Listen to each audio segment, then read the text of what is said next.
আমার সন্তান চোখ বের হয়ে গেছে, তার দাঁতগুলো সব রাস্তায় মিশে আছে, আর আমার স্ত্রীকে টেনে হেসে নিয়ে যেতেছে। সন্তান আমার, স্ত্রী আমার মারা গেছে, মামলা কিভাবে হয়?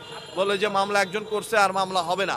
27শে ডিসেম্বর, গত 27শে ডিসেম্বর শুক্রবার আমার শালীর বিবাহ।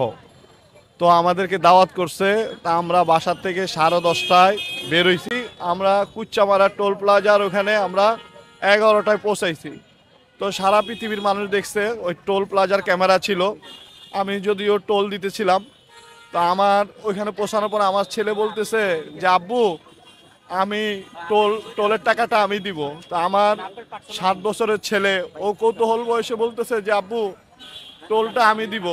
তা আমি বললাম আচ্ছা ঠিক আছে বাবা তুমি দিও। তা আমি পকেটে হাত দিছি, তারপরে আমি আর কিছু দেখলাম না। 1 সেকেন্ডের মধ্যে একটা গাড়ি এসে আমার সন্তানকে, ব্যাপারী পরিবহন নামের গাড়ি, পরবর্তী আমি ক্যামেরায় আমি দেখতে পারলাম আমাকে আল্লাহ বাঁচিয়ে রাখছে। তো আমার পিছনে একটা হাইয়েস আসলো, তারপর একটা প্রাইভেট কার আসলো। তো আমি টোল দেওয়ার পরে হাইয়েস দিবে, তারপরে প্রাইভেট কার দিবে, এইভাবে আমরা সিরিয়ালে ছিলাম। তো আমি সরকারের রাজস্ব যে টোল দিতে হয় সেই জন্য নিয়মিতভাবে দাঁড়াই আমি টোল দিতেছিলাম। আমার সন্তান বলে যে আব্বু আমি দেই। তা আমি বললাম যে আচ্ছা ঠিক আছে। তা আমি, আমার স্ত্রী আর আমার সন্তান, আমরা আমার সারা পৃথিবীর মানুষ দেখছে ক্যামেরায় যে আমরা টোল দেওয়ার জন্য দাঁড়াইছিলাম। পিছর থেকে গাড়ি এমনভাবে আইসা আমার ছেলেকে 1 সেকেন্ডের ভিতরে তার মাথার উপরে দিয়ে চাকা গেছে, তার চোখ বের হয়ে গেছে। তা আমার বিবিকে অর্ধেক করে ফেলছে, চাকায় হেসে টেনে নিয়ে আমার পাও ভেঙে গেছে। আমি ভাঙা পাও নিয়েই আমার তখন অনুভূতি হয় নাই, কারণ আমি যখন তাকেই দেখলাম যে আমার সন্তান চোখ বের হয়ে গেছে, তার দাঁতগুলো সব রাস্তায় মিশে আছে, আর আমার স্ত্রীকে টেনে হেসে নিয়ে যেতেছে, তার গোস্ত রাস্তার সাথে একদম মিশে দিয়েছে।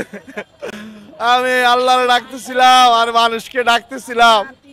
অনেক মানুষ এসে গাড়ি ধাক্কায়ও সরাইতে পারে না, ও ড্রাইভার আমার সামনে দিয়ে নেমে যায়, আমি কিছু করতে পারতেছিলাম না।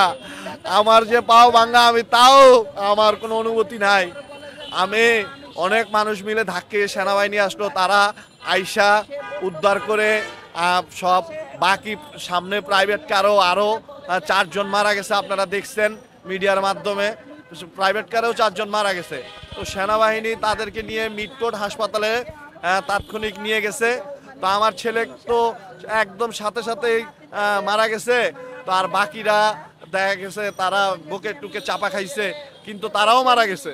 তো মিটকোট হাসপাতালে যাওয়ার পরে আমার ছেলেকে আমি রেখে, আমার স্ত্রী, আমরা আজকে এই 8-9 দিন 10 দিন হয়ে যেতেছে, আমরা কোনো সরকারের থেকেও কোনো সাহায্য সহযোগিতা পাই নাই। আর কোনো এই মামলার জন্য আমরা থানায় গেছিলাম, থানার থেকেও কোনো মামলা নিতেছে না।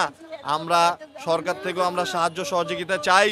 আর হলো এই মামলা যেহেতু যারা আমরা এইভাবেও জানতে পারলাম যে পুলিশ তার আইডি কার্ড চেক করে দেখলো যে ড্রাইভারের লাইসেন্স নাই, আর তার মালিকের 2 বছরের এই গাড়ির ডেট ফেল।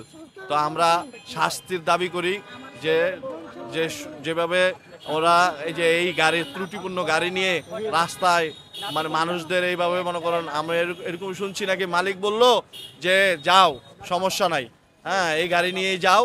তো এই মালিক এতগুলো জীবনের কোনো পরোয়া করলো না, আরও মানুষ মরতে পারতো এই গাড়ি দিয়ে, আরও কত সন্তান, আরও কত বাপ মার বুক খালি করতো। তো আমি বিচার চাই, সরকার থেকেও বিচার চাই, সারা মিডিয়া, সারা পৃথিবীর মানুষের কাছে যে তাদেরকে শাস্তির আয়তা আনুক, তাদেরকে যে বিচার তাদের হওয়া উচিত, মৃত্যুদণ্ড হওয়া উচিত। যে লাইসেন্সবিহীন ছাড়া ড্রাইভার কিভাবে নিয়োগ দেয়। আমার পরিবারে 2 জন, আর হলো বাকি প্রাইভেট কারের পরিবারে 4 জন। আমরা মামলা করতে গেছি, মামলাও নেয় না। মামলা করতে গেছি, আমরা গেছিলাম হাসারা থানায়। হাসারা থানায় আমি যখন লাশ দাফন কাফন করে আসলাম, 1-2 দিন পরে আসলাম দাফন কাফন করে, তখন আমি গেছিলাম থানায়। থানার থেকে বলতেছে যে মামলা হয়েছে। আমি বললাম ভাই সন্তান আমার, স্ত্রী আমার মারা গেছে, মামলা কিভাবে হয়? বলে যে মামলা একজন করছে আর মামলা হবে না। তা আমি ওনাকে বললাম যে সন্তান আমার, স্ত্রী আমার, তা আমি মামলা করব না।